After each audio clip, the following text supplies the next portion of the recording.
अस्सलाम वालेकुम दोस्तों, माशाल्लाह जी प्योर नीली दी जनाब पहलन झोटी जनाब पहलन 6 तो क्रॉस कर रही जनाब गब्बड़ ने सतवां चढ़िया 6 पूरे कर गई। सतवां जनाब इनू महीना चढ़िया गब्बड़ नू।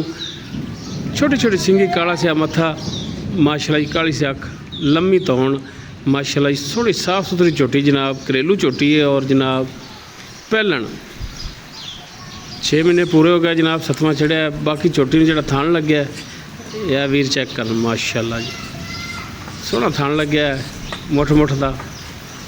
बाकी है जनाब तली भी पट्टी इन्हें जनाब,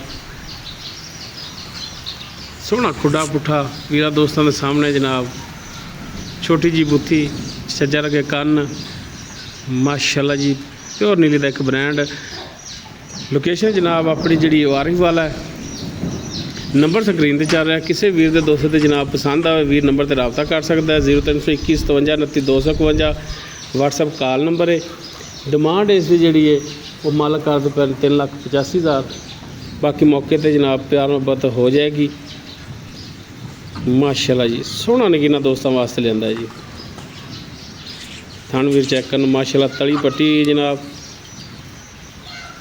सोहना मुठ मुठ का थान। बाकी माशाल्लाह जी थना दी विरला भी वीर बैनी वाली साइड तो बह के चेक कराने जनाब। लो चेक करना माशाल्लाह भी कला कला थान। तो जो इन्हें माशाल्लाह थलों लिबास तैयार करना थब्बे लावेगी।